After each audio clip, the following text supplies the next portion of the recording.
And the message is still the same. Let's get better each week. And yeah, this could be our last week. We do tell the seniors, hey, this could be it, man. Like, this could be your last game of your life. We're right where we need to be. We're very excited about making the playoffs and, getting a chance. The Imperial Tigers took a big leap forward this year in the first full season under head coach David Shaw, finishing the regular season at 6-4. The Tigers also finished 2-2 in the Imperial Valley League, which was good enough for third place.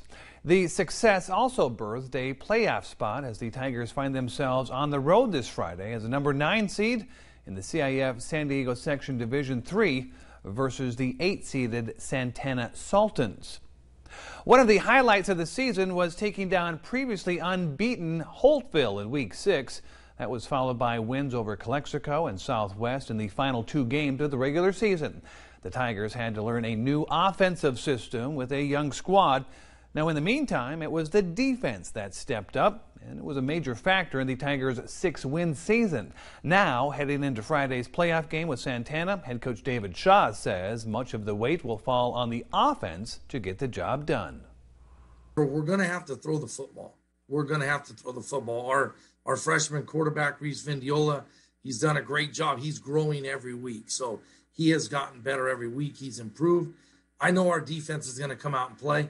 So we just, we need to score some points and we got to do a good job of controlling the clock when we can. And again, the Tigers travel to Santee to take on the Santana Sultans this Friday night. If they win, it won't get much easier as they will travel to the number 1 seed.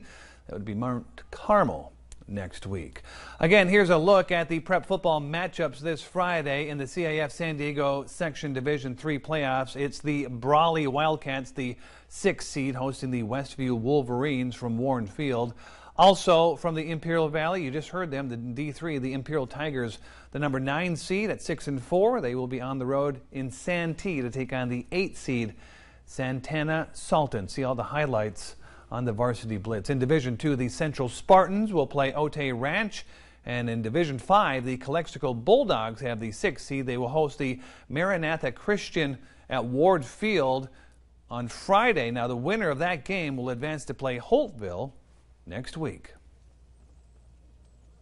To prep football, more of it in Yuma. The Yuma Catholic Shamrocks clinched the 4th overall seed after narrowly defeating River Valley on the road a couple of weeks back. Now, this guarantees YC home games in the first 2 rounds of the playoffs. Now, if they win in the opening round this Friday night, that is.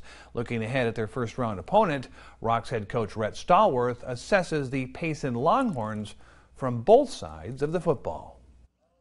They got a really tough running back, and they want to feed him the football and see how he does.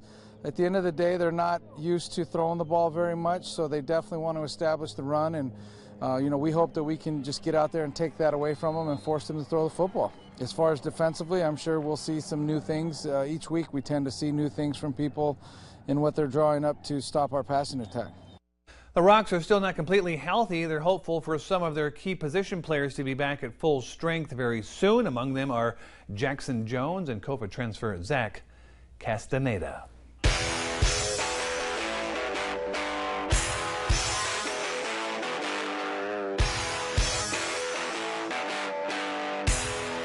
Varsity Blitz is back, and 13 on your side has all the action.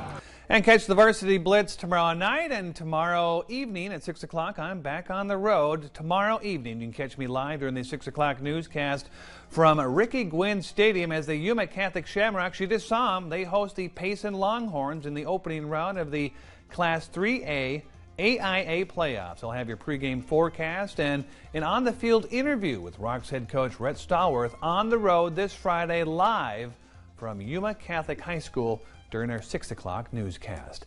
And a lot of swimmers emerged from last weekend's Colorado River Swim and Dive Championship as state qualifiers. The meet was held at Valley Aquatics in Yuma and featured boys and girls teams from 9 schools, which include the Yuma area, Kingman, Lake Havasu, and Mojave.